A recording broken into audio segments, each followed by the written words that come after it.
Bismillahirrahmanirrahim. Alhamdulillahirabbil alamin. Wassalatu wassalamu ala al-mab'uuthi rahmatan lil alamin. Nabiyyina Muhammadin wa ala alihi wa sahbihi wa man tabi'ahum bi ihsanin ila yaumiddin. Amma ba'd. Alhamdulillah, kita masih melanjutkan pelajaran kita. Masih dalam baca kitab Qawaidul Usul wa Ma'aqidul Fusul karya Al-Imam Abdul Mu'min Ibn Abdul Haq Al-Baghdadi Al-Hambali rahimahullahu ta'ala. Masalah, kata beliau, wa ijma'ut tabi'ina ala ahadi qawlai sahabah. Ijma' tabi'in di atas salah satu dari dua pendapat sahabat. Nah, ini masalah telah berlalu di kitab sebelumnya. Ya, tapi ditakbir dengan apa?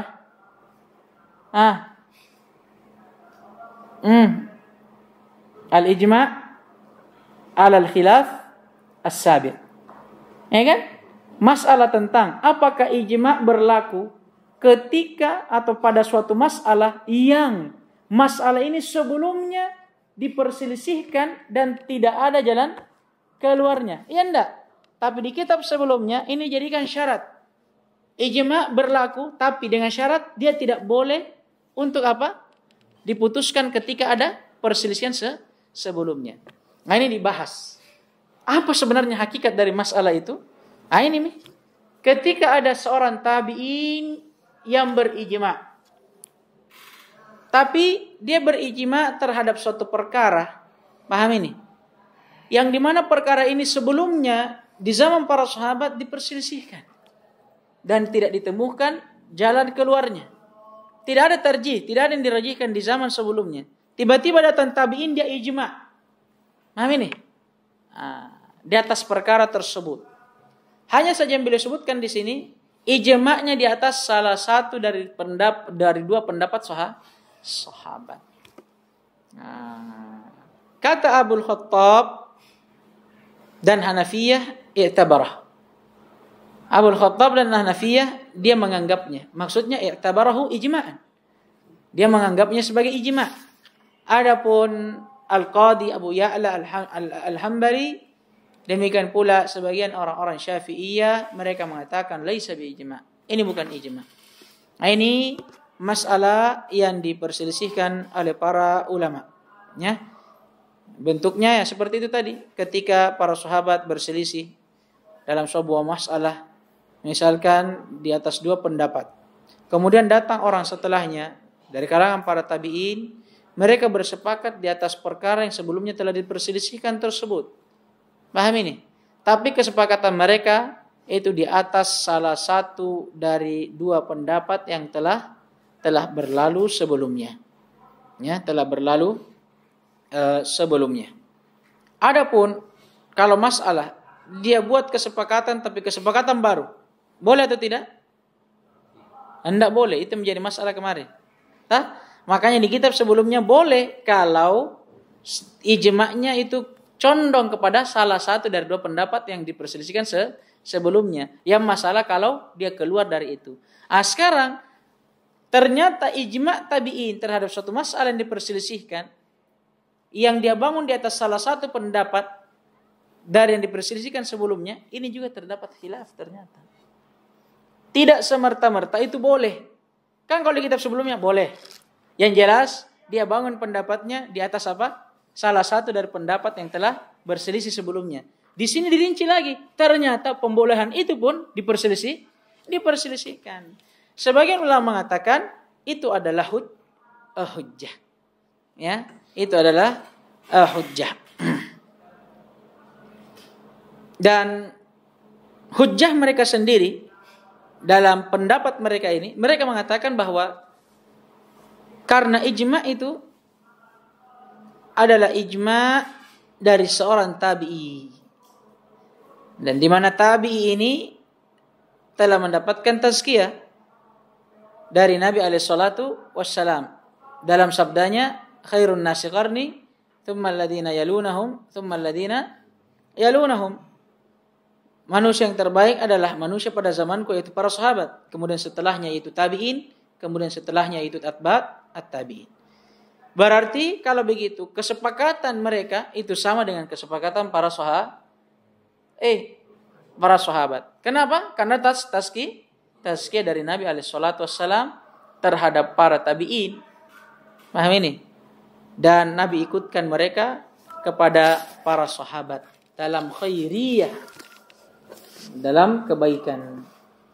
Kemudian pendapat yang kedua adalah pendapatnya Al-Qadhi Abu Ya'la dan sebagian orang-orang Syafi'iyah yang mengatakan bahwa itu bukan ijma'. Itu bukan ijma'.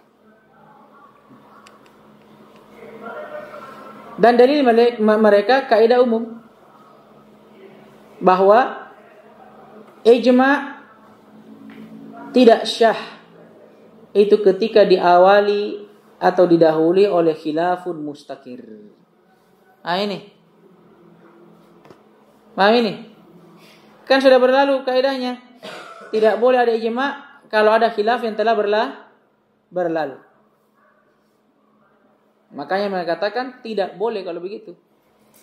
Ya kan? Tidak boleh ada ijma' karena ada khilaf yang mendahuluinya. Baik. Dan mereka berpendapat bahwa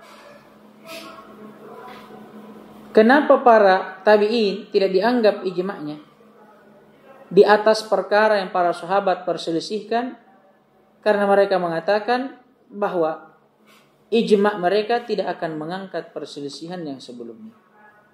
Ijma' mereka tidak akan mengangkat perselisihan sebelumnya.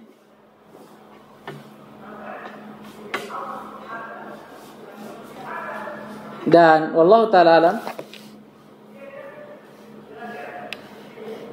yang dirajihkan oleh para ulama di antaranya Syekh Abdullah Fauzan hafizahullah dalam syarahnya adalah pendapat yang kedua.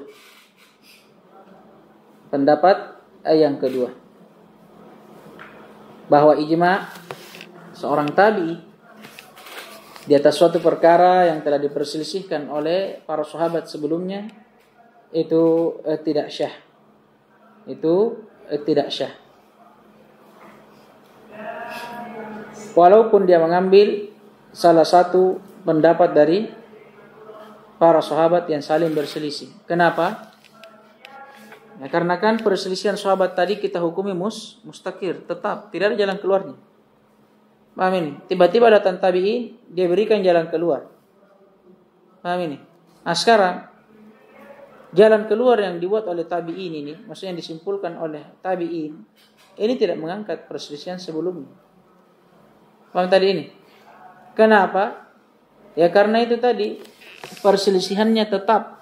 Dan sekarang, kalau kita bandingkan ilmu seorang sahabat dengan para tabi'in, kita la syak wala raib. Tentunya para sahabat lebih utama daripada mereka. Kalau para sahabat saja tidak bisa menyimpulkannya, maka bagaimana orang setelahnya? Baik. Nah itu ya.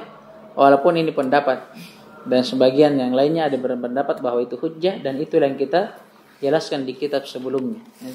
Itulah yang kita jelaskan di kitab sebelumnya, hanya saja dari sisi yang lebih global. Baik, lanjut. Said.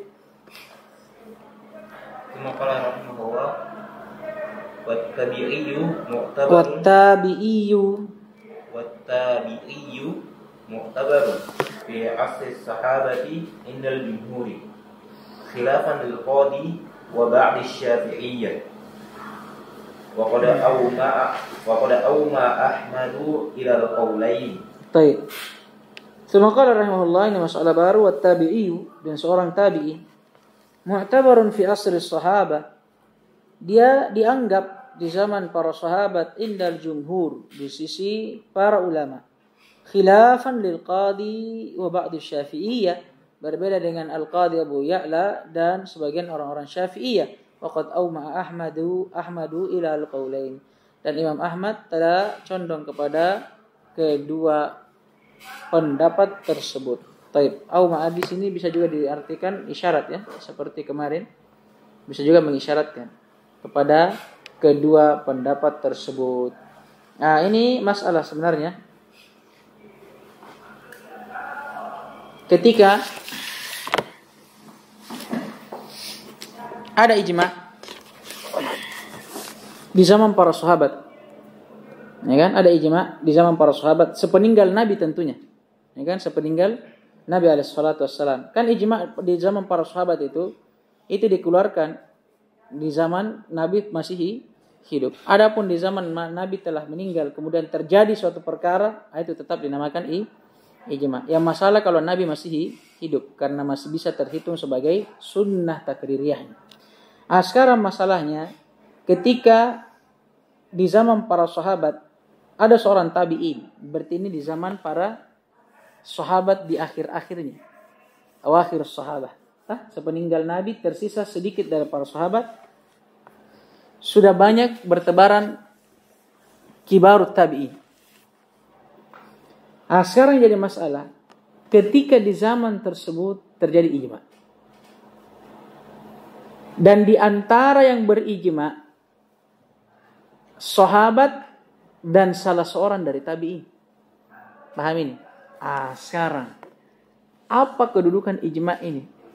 Masalahnya yang berijma sahabat, tapi ada salah seorang dari mereka tabi'in. Iya tuh? Bagaimana ijma'nya ini? Apakah tabi'in ini dianggap ucapannya di dalam ijma' atau tidak? Nah, ini yang jadi masalah. Paham tidak ini? Iya tuh?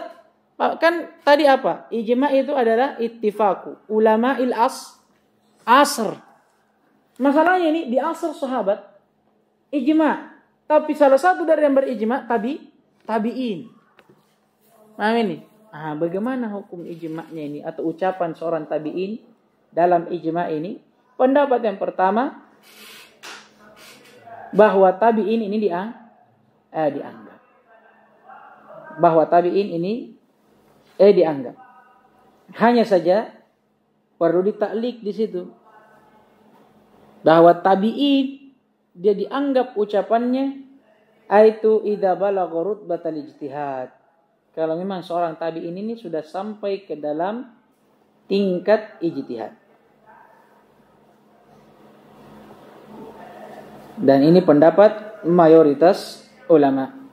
Adapun Al-Qadi Abu Ya'la dan sebagian orang-orang Syafi'iyah, mereka berpendapat sebaliknya. Bahwa seorang tabi'i ketika dia ikut berijma' di kalangan para sahabat, maka ijma'nya tidak mu'tabar.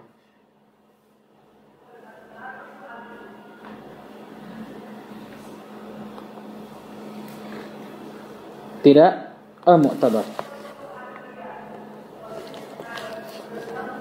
Dan hujah mereka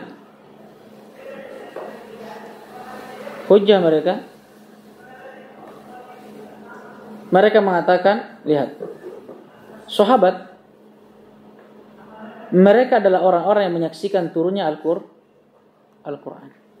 Mereka adalah orang-orang yang membersamai Nabi SAW. Maka mereka adalah orang yang paling tahu tentang apa? Tentang tafsir Al-Quran dan makna dari sunnah Nabi SAW. Maka ketika mereka berijma terhadap sesuatu, tentunya apa? Berbeda ijma mereka dengan orang yang datang setelahnya, yaitu para tabi'in. Kenapa? Karena tabi'in tidak menyaksikan turunnya Al-Quran, tidak juga membersamai Nabi SAW.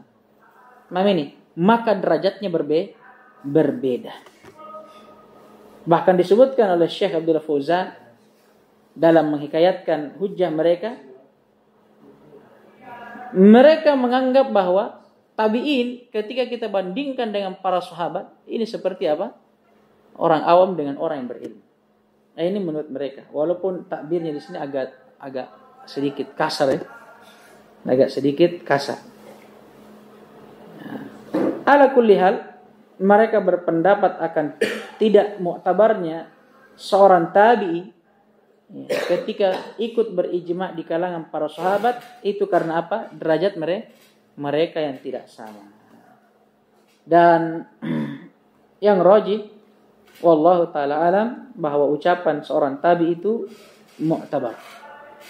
ucapan seorang tabi'i itu mu'tabar. Alasannya singkat saja. Ketika dikatakan bahwa seorang tabi'i ucapannya mu'tabar dalam ijtihad, dalam perkara atau hukum syar'i, sebagaimana mu'tabarnya ucapan sahabat dalam ijtihad mereka terhadap hukum syar'i, maka apa penghalangnya? Paham tidak ini? Kalau kita mengambil ucapan seorang tabi'i, ijtihad mereka dalam sebuah masalah ini, paham ini? Hukum syar'i. Sebagaimana kita mengambil ijtihadnya para sahabat, paham ini? Dalam hukum syar'i. Terus kenapa kita menghalangi kalau begitu seorang tabi'i untuk ikut berijma' dalam ijma'nya para sahabat? Kan masalahnya ini sebenarnya dari sisi apa? Sama-sama dia ahli ijtihad kan? Ilmunya sama, hanya saja memang dari tingkatan ya pasti bedalah kemuliaan mereka. Namanya sahabat karena membersamai Nabi. Paham ini? Kemudian juga dia menyaksikan turunnya Al-Quran. Bedalah derajatnya dengan para tabi'in.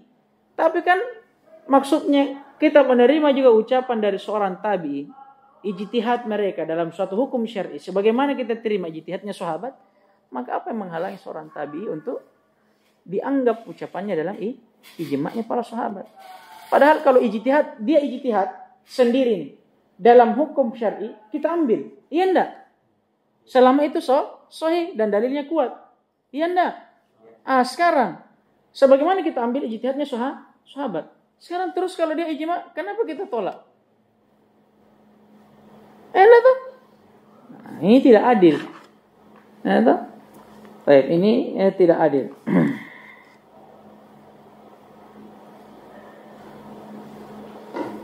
Baik, adapun perbedaan mereka dari segi tingkatan, maksudnya dari segi kemuliaan, nah. Karena sabda Nabi alaihi salatu wassalam, la ya'ti zamanun illa huwa syarrun mimma qablahu, atau kama qala alaihi salatu wassalam.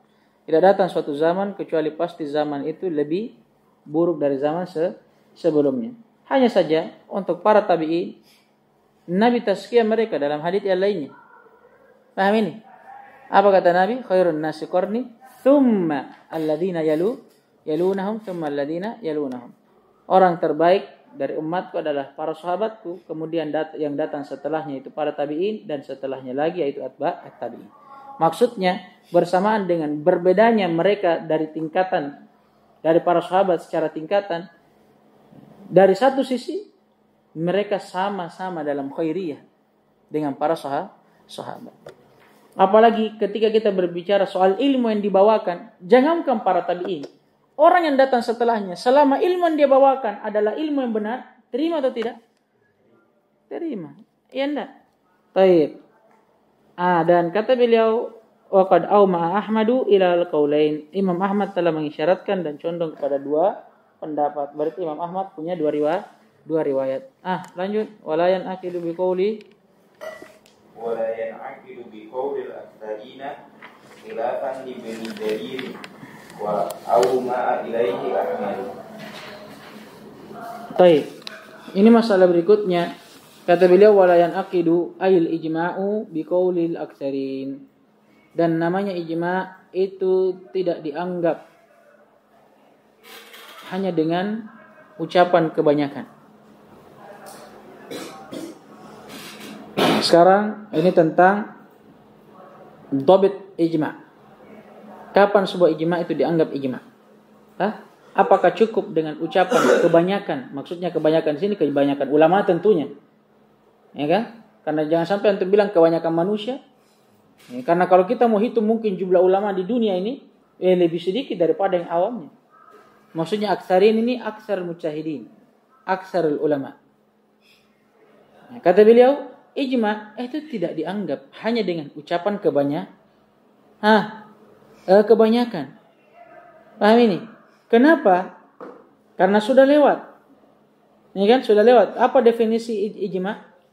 Ittifaq, kesepakatan. Semua ulama berarti harus sepakat. Kalau kebanyakan berarti masih ada sisa yang menyelisihinya. Apakah masuk dalam ijma'? Enggak. Jangankan sisanya lebih sedikit daripada yang berijma. Satu saja yang menyelisihi, dianggap ijma tidak? Tidak. Apalagi hanya dikatakan ijma karena kebanyakan ulama. Boleh jadi yang menyelisihinya lebih dari satu. Amin. Nah, padahal satu saja yang menyelisihi bukan ijma. Paham ini? Nah, dan ini pendapat mayoritas ulama. Ini pendapat mayoritas ulama. Dan adapun pendapat yang lainnya disebutkan di sini. Khilafan li Ibnu Jarir. Berbeda dengan Ibnu Jarir. Apa maksudnya? Berarti Ibnu Jarir berpendapat bahwa qaulul aktsarin hujjah. Cukup dengan ucapan kebanyakan ulama itu sudah qaulul aktsarin ijma. Cukup hanya dengan ucapan kebanyakan ulama itu sudah dianggap ijma. Dan ijma Ibnu Jarir yang dimaksud di sini adalah sahibut tafsir. Sahib at-tafsir. Ya, tafsir Al-Qur'anul Azim kayaknya dari Imam Ibnu Jarir At-Tabari. Ya kan? Imam Ibnu Jarir At-Tabari. Dan hujjah mereka apa yang dihikayatkan dari para ahli usul. Dari para ahli usul mereka mengatakan la ibrata bi mukhalafatil wahidi wal itsnain. La ibrata bi mukhalafatil wahidi wal itsnain. Para ahli usul berkata bahwa tidak ada atau tidak dianggap perselisihan seorang ataupun dua orang, maksudnya fil ijma, dalam ijma. Dalam artian apa? Berarti ketika ada masalah, misalkan ada 10 orang ulama, 100 orang ulama, 98 dari mereka mengatakan hal yang sama. Tapi 2 di antaranya menyelisihinya. Sekarang ucapan dari 98 ulama ini, ucapan mayoritas ulama ini, menurut Ibnu Jarir At-Tabari dan sebagaimana dihikayatkan dari kebanyakan ahli usul itu ijma. Kenapa? Karena perselisihan dari 1 dan 2 orang itu tidak dianggap dalam ijma. Tapi hujjah mereka ini hujjah yang dhaif dan tidak dianggap. Tidak dianggap. Kenapa? Karena tanakut dengan definisi ijma. Ijma kan sudah dibilang tadi. Apa definisinya? Ittifaq. Dan apa ittifaq? Ya kesepakatan. Oleh karenanya Imam Syafi'i ketika ditanya tentang ijma, jawabannya apa? Itu sesuatu yang engkau tidak akan dapati seorang pun yang menyelisihimu di dalamnya. Karena namanya ijma kesepakatan. Adapun hujjah al-qadi dan sebagian orang Syafi'iyah ini mardud, ditolak. Ini karena berselisihan atau tanakut dengan definisi ijma.